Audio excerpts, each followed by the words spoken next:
I'm here to talk about success. The first rule of success is to have a vision.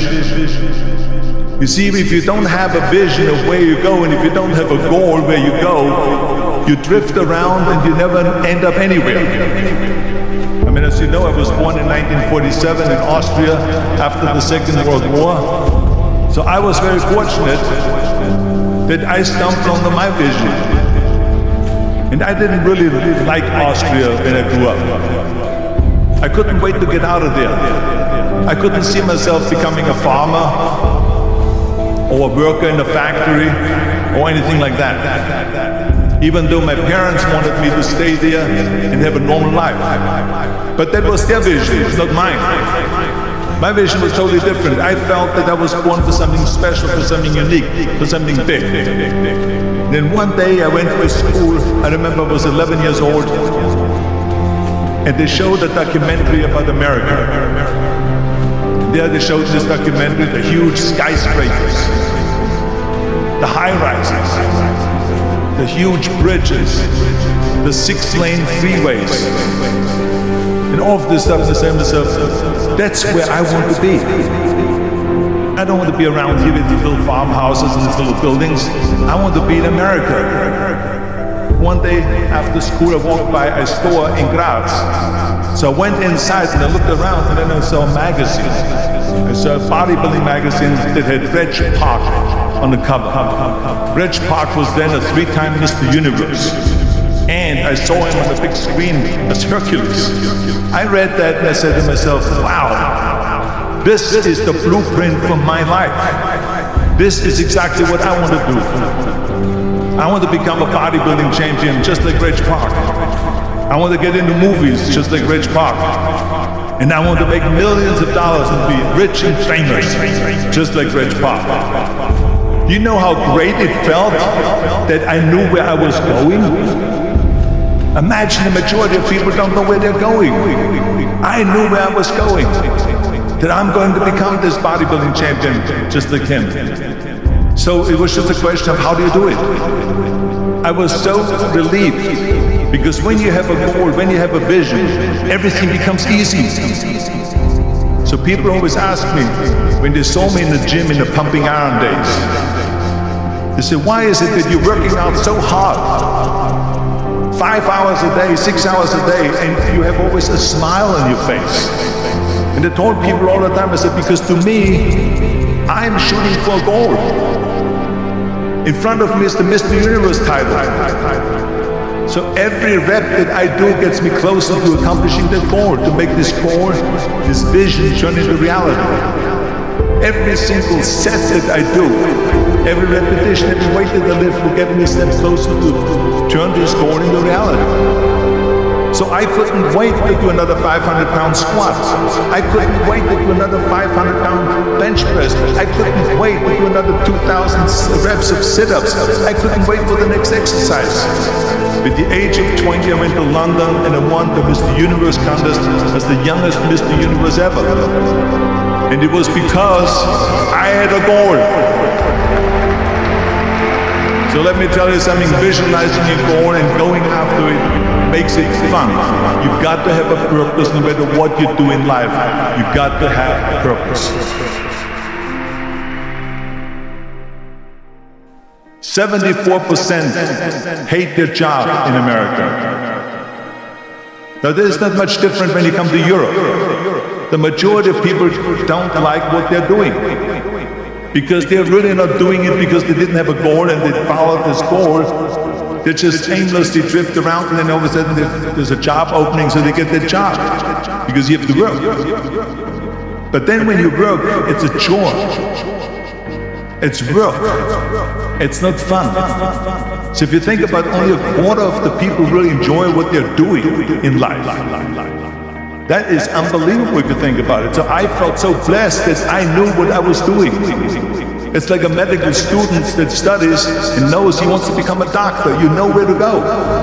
And the same thing is also in politics. I remember that in politics, I had a very clear vision that I will be the leader of California. That's as far as I could go because I was not born in America, so I could not run for president. So being the governor of the fifth largest state, I should say the largest state, the fifth largest economy in the world, was for me really the ultimate title, the ultimate accomplishment in politics. So even though people came up to me and says, why don't you go and run for something smaller, you're never going to make it. I ran for governor and then 2 months later I became governor of the state of California. Again, because I had a very clear vision what I'm going to do with California. So that's rule number one, have a vision. Rule number two is, don't listen to the naysayers. Don't listen to the naysayers.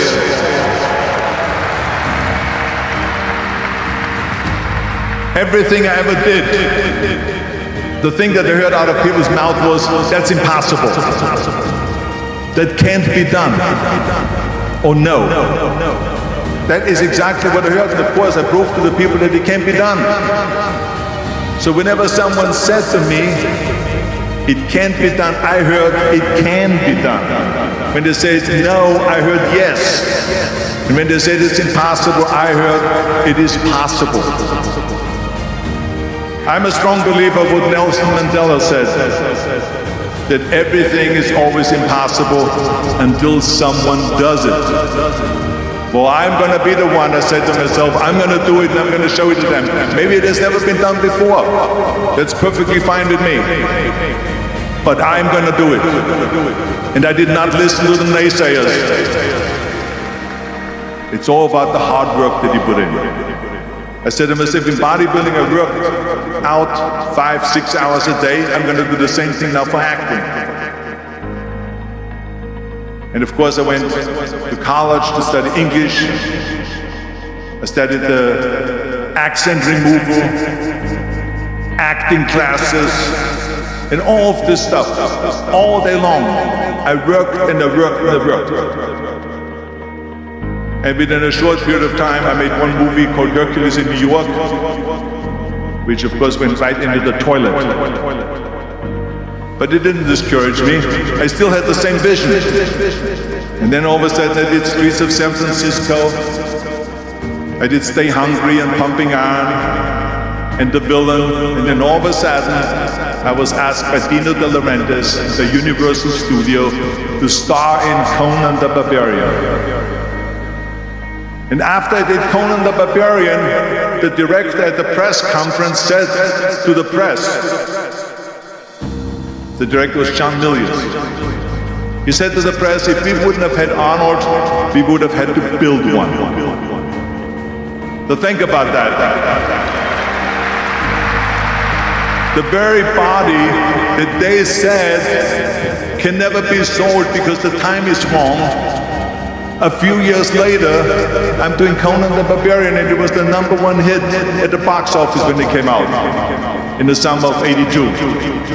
Think about that, and the director says, if we wouldn't have had his body, we would have had to build one. So all of a sudden, my body became an asset, not a liability. And the same thing was with Terminator. After we were finished filming Terminator, Jim Cameron said to the press, if Arnold wouldn't have had that accent and talked like a machine, I think the movie wouldn't have worked. So think about that. The body and the accent that they attacked was an asset.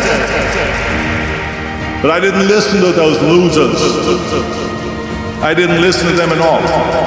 It's just the reality of it is that you cannot listen to the naysayers. So it's a very important lesson for all of you. So when someone says, no, this is a stupid idea, you in your mind, you don't have to say it, but in your mind just say to yourself, you're an asshole. What do you know?